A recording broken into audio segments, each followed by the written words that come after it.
Assalamu alaikum everyone, this is me Aisha Maqsood. Welcome back to my YouTube channel. So let's start the remaining question of question number 2 of exercise 1.2. Question number 6 is 16x plus 1 plus 24 2x divided by 2x minus 3 into 8x plus 2. ठीक है, simple is that. हम पुराने सवालों में भी यही करते आए हैं, पिछले सवालों में भी, कि हमने इन वैल्यूज़ को फैक्टराइज करना है, लाइक इनका एलसीएम लेना है. तो 16 का एलसीएम हमारे पास कैसे आएगा? 16, 2 8 ज़ा 16, 2 4 ज़ा 8, 2 2 ज़ा 4, 2 1 ज़ा 2. तो how many twos are there? 1 2 3 4. तो यहाँ पे क्या बन जाएगा? 2 की power 4, x plus 1 as it is plus as it is 20 को करेंगे अगर हम फैक्टराइज, तो 20 हमारे पास बनेगा 2 10 ज़ा 20, 2 5 ज़ा 10 और 5 1 ज़ा 5. सो यहाँ पे आ गया हमारे पास 2 का स्क्वायर इंटू 5 मल्टीप्लाई बाय 4 का स्क्वायर हमारे पास होता है 2 और 2x as it is divided by नीचे वाली वैल्यू को हम इसी तरह उतार देते हैं. मल्टीप्लाई बाय 8 का हमारे पास एलसीएम लो तो आता है 2 4 ज़ा 8, 2 2 ज़ा 4, 2 1 ज़ा 2. तो 2 3 दफ़ा आएगा, x plus 2 as it is. 2 4 को अब हम अंदर वाली पावर बाहर वाली पावर से मल्टीप्लाई करवाएंगे तो 4x प्लस 4 1 ज़ा 4 plus 2 square multiply by 5, 2 as it is, 2 2 ज़ा 4x divided by 2x minus 3 multiply by 2 as it is. 3 को हम x से मल्टीप्लाई किया 3x और 3 को 2 से किया तो 6. यहाँ पे भी अब 2 और 4 plus 2 4x plus 4 as it is plus 2 square dot multiply by 5. इस डॉट का मतलब यहाँ पे मल्टीप्लाई होता है और यहाँ पे हमारे पास 2 4x as it is divided by ये चीज़ इस तरह नीचे आ गई. यहाँ पे अब हमने नेक्स्ट स्टेप के अंदर 2 4x प्लस 4 प्लस यहाँ पे हमारे पास जो बेसिस है वो सेम है और वो मल्टीप्लाई रहा है. तो जब बेसिस सेम हो और मल्टीप्लाई हो रहा हो तो पावर प्लस हो जाती हैं.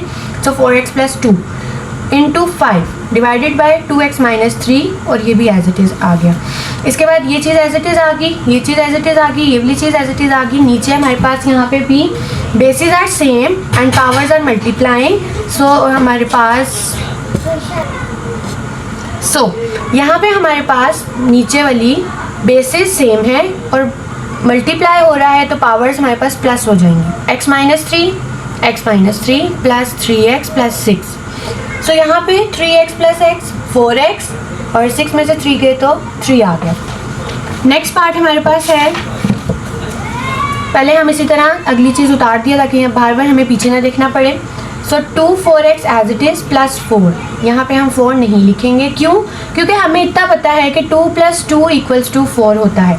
हम क्या करेंगे, इसको ब्रेक कर देंगे. 2x plus 2 plus 2 divide plus as it is बाकी सारा क्वेश्चन इसी तरह उतरेगा इक्वल्स टू. यहाँ पे हमारे पास अब 2 इन दोनों पे भी है और 2 इस पे भी है.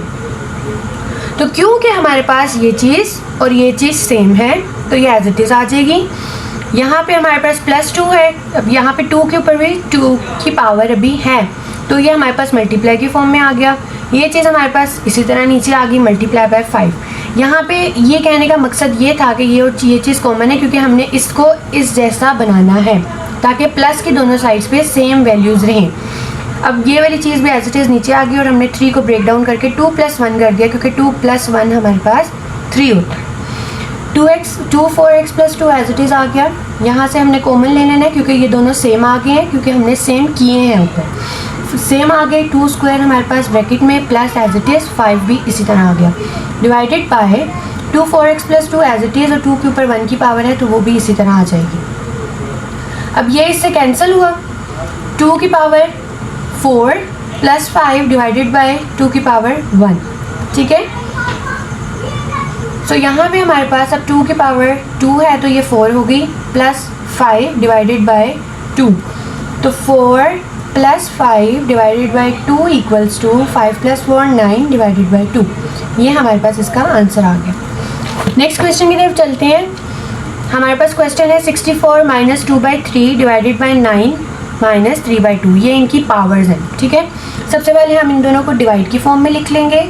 डिवाइड की फॉर्म में लिखने के बाद हमने 64 का लिया एलसीएम अब 64 का एलसीएम अगर हम 2 से लेते हैं तो वो बहुत लेंथी सिचुएशन बन जानी थी, और क्योंकि हमने अंदर वाली पावर को बाहर वाली के साथ ख़त्म भी करवाना होता है तो हम डायरेक्ट इसको 4 से ही मल्टीप्लाई करेंगे, क्योंकि 64 4 का क्यूब भी होता है। तो 4 1 ज़ा 4, 4 6 ज़ा 24, 4 4 ज़ा 16 एंड 4 1 ज़ा 4। तो ये हमारे पास बन गया 4 का क्यूब, और यहाँ पे 9 है। सो 9 हमारे पास सिंपल 3 3 ज़ा 9 एंड 3 1 ज़ा 3। सो यहाँ पे आ गया 3 का स्क्वायर। बाकी पावर्स हमारे पास अभी एज इट इज़ ऐसे ही उतरेंगी। ठीक है, अब हमने क्या करना है, पावर्स को अंदर वाली पावर्स के साथ मल्टीप्लाई करवा देना है। हमने अलग करके लिख दिया। सो 3 मल्टीप्लाई बाय -2/3, ब्रैकेट रिमूव कर दी बीच में से।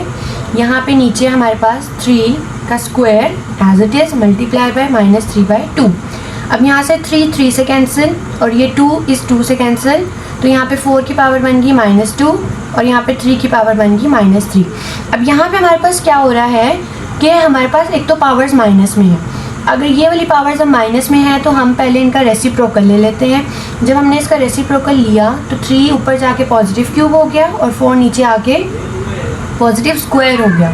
तो 3 का क्यूब हमारे पास होता है 3 3 एंड 3। सो 3 3 ज़ा 9, 3 9 3 ज़ा 27। इसी तरह 4 का स्क्वायर हमारे पास होता है 4 × 4 = 16। So it is our answer.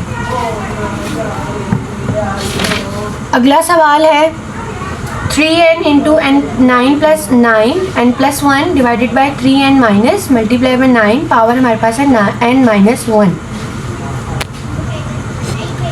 सो पहले हमने 9 का स्क्वायर ले लिया। 9 का स्क्वायर हमारे पास क्या होता है, 3 का स्क्वायर 9 होता है। तो यहाँ पे हमने 9 की जगह दोनों तरफ 3 का स्क्वायर डाल दिया। 3n as it is multiply as it is. यही बात है कि हम बाहर वाली पावर अंदर वाली पावर्स को मल्टीप्लाई करवाएंगे। सो 2 × n 2n एंड 2 1 ज़ा 2 divided by 3n - 1 multiply by 3 as it is. 2 × n 2n 2 1 ज़ा 2। ठीक है, अब यहाँ पे सेम वही चीज़ हो रही है कि बेसिस आर सेम, और हो क्या रहा है मल्टीप्लाई, तो पावर्स क्या हो जाएंगी plus n + 2n + 2 divided bye, यहाँ पे भी हम 3 को एक दफ़ा लिखेंगे, n - 1 + 2n - 2।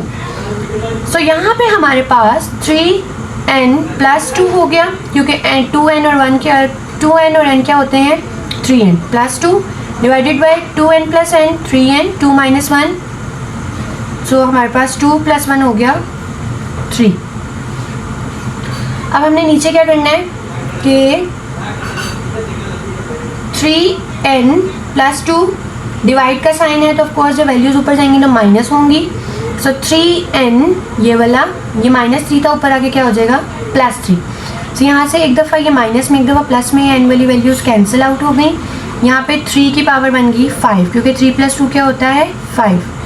सो यहाँ पे हमारे पास 3 को अगर हम 5 टाइम्स करते हैं, आंसर क्या आता है 243। ये आ गया हमारे पास 243। नेक्स्ट क्वेश्चन 5n + 3 - 6, इस डॉट का मतलब होता है multiply. 5n + 1 divided by 9 × 5n - 4 multiply by 5n। अब यहाँ पे क्या करना है कि यहाँ पे हमने पिछले वाले क्वेश्चन में भी एक क्वेश्चन ऐसा था जिसमें हमने देखा था कि अब नीचे अगर 5 है और ऊपर 2 वैल्यूज़ है तो हम 5 को दोनों वैल्यूज़ के साथ लिख देंगे। यहाँ पे आ गया 5n मल्टीप्लाई आ गया, और यहाँ पे 5 के ऊपर क्यूब भी है -6 5n प्लस की जगह मल्टीप्लाई आ गया, क्योंकि 5n यहाँ पे है और ये 5 1 के साथ भी है। ठीक है, और नीचे वाली वैल्यू को हम चेंज नहीं करेंगे, ये एज इट इज़ अभी नीचे ही उतरेंगी। यहाँ से हमने 5n को कॉमन ले लिया, तो यहाँ पे हमारे पास बच गया 5 3 -6 एज इट इज़, क्योंकि यहाँ पे भी 5n था और यहाँ पे भी 5n था, तो 5n कॉमन आ चुका है। यहाँ पे हमारे पास बचा 5³ -6, और ये आ गया हमारे पास 5 डिवाइडेड बाय, यहाँ पे भी 5n है और यहाँ पे भी 5n है, तो 5n कॉमन, 9 - 4 ब्रैकेट में। अब क्या है कि 5n से हो रही है कटिंग। ठीक है, तो यहाँ पे हमारे पास बच गया 5³ -6 5 ज़ा 30, और 9 - 4 हमारे पास होता है 5। 125 - 30 हमारे पास आ गया 125 - 30 माइनस 12 में से 3 गए 9, इट इज़ 95 डिवाइडेड बाय 5।